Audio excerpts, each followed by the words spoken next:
Hello friends, હું છું Nitaben cooking ચેનલથી. Friends, મારી ચેનલમાં તમારું ખૂબ ખૂબ સ્વાગત છે. આજે હું તમારી સાથે શેર કરવાની છું મેથીના ગોટા.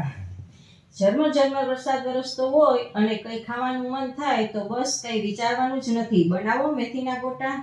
મેથીના ગોટા બનાવતા પહેલાં ફ્રેન્ડ્સ, તમને મારી રેસીપી ગમે તો લાઈક કરજો અને મારી ચેનલને પહેલી જ વખત જોતા હો તો સબસ્ક્રાઈબ કરી દેજો અને બાજુમાં રહેલ બેલ આઇકન પ્રેસ કરજો, જેથી મારી નવી રેસીપીના નોટિફિકેશન તમને મળતા રહે છે. ફ્રેન્ડ્સ, ચાલો ગોટા બનાવીએ. આપણે મેથીના ગોટા બનાવવાના છે. તો મેથીના ગોટા બનાવવા માટે મેં આ એક વાટકીનું માપ સેટ કરેલું છે. આ એક વાટકી મેં મેથી એકદમ ઝીણી કટ કરીને લીધેલી છે અને એની સામે અડધી વાટકી મેં કોથમીર લીધી છે, લીલા ધાણા લીધા છે અને અડધી વાટકી છે એકદમ નાની કટ કરેલી ડુંગળી છે. અને ડુંગળી જો અમારા ઘરમાં મેથીના ગોટા બનીને તો ડુંગળી અમે નાખીએ છીએ, પણ તમે ડુંગળી ના ખાતા હો તો તમારે સ્કીપ કરી લેવાની છે. અને આ એક ચમચી ખમણેલું આદું છે. અને હવે આપણે છે આ બે નાના મરચાં, મીડિયમ સાઇઝના મરચાં હતા, બહુ મોરા પણ નહીં અને બહુ તીખા પણ નહીં, એ આપણે એમાં કટ કરીને નાખેલા છે, એકદમ ઝીણા કટ કરેલા છે. અને હવે આપણે આ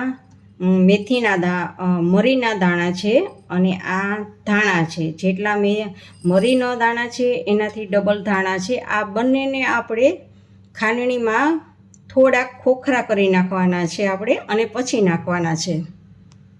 જુઓ, આપણે આ મરી અને ધાણાને ખાંડણીમાં આખા પાખા ખાંડેલા છે, એને ખોખરા કરેલા કહેવાય, એને એમાં એડ કરો. આનો ટેસ્ટ ખૂબ જ સરસ આવે છે મરી અને ધાણાનો.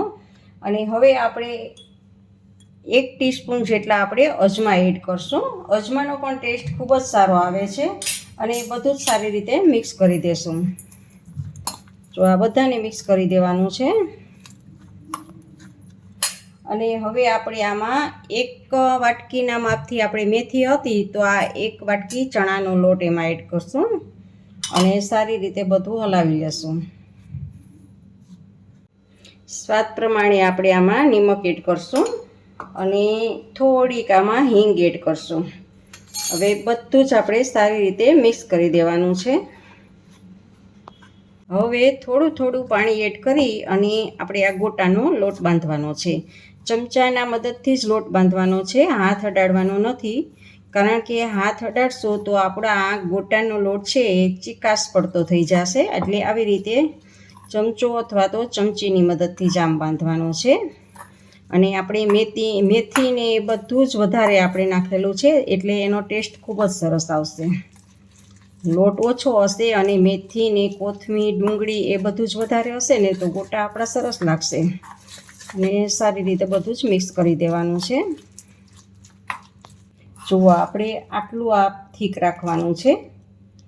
તમને જેટલું તમને ઢીલું ફાવતું હોય પાડવામાં તો ઢીલું રાખવાનું છે, પણ હું આટલું કઠણ રાખું છું. હવે આપણે આ લોટ બંધાઈ ગયો છે, તો તળવા માટે હવે આપણે તેલ મૂકવાનું છે. જો આપણું તેલ થોડુંક સતપ થઈ ગયું છે તો એમાંથી 1 ચમચી ફરી અને આપણે આ મિશ્રણમાં તેલને એડ કરવાનું છે અને મિક્સ કરી દેવાનું છે.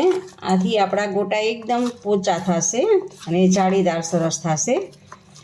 જો હલાવી લીધું છે પછી આપણે થોડોક ખાવાનો સોડા આપણે એડ કરવાનો છે, ચપટીક જ, અને એની માથે અડધાથી ઓછું એવું લીંબુનું રસ એડ કરશું, એટલે એ સોડા આપણા એક્ટિવ થઈ જાય અને સારી રીતે બધું જ મિક્સ કરી દેવાનું. જો આપણું આ એકદમ ફૂલીને ફ્લફી જેવું થઈ ગયું છે આપણું બેટર.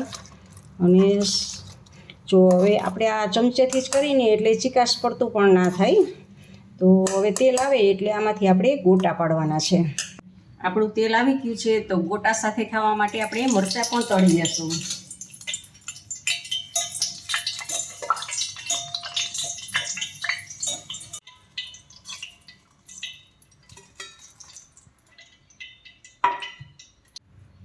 હાથની મદદથી આપણે આવી રીતે આમ ગોટા પાડવાના છે. તમારે નાની મોટી સાઈઝના જેવડા ગોટા પાડવા હોય એવડા તમે પાડી શકો છો.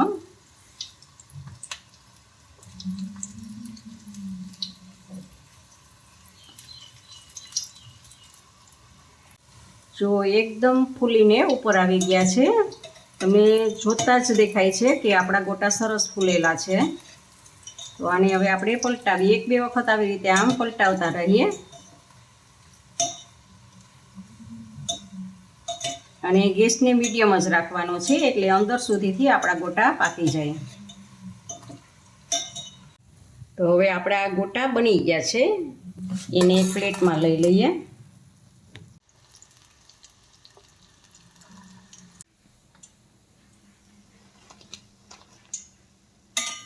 તો આપણા ગોટા બનીને તૈયાર છે.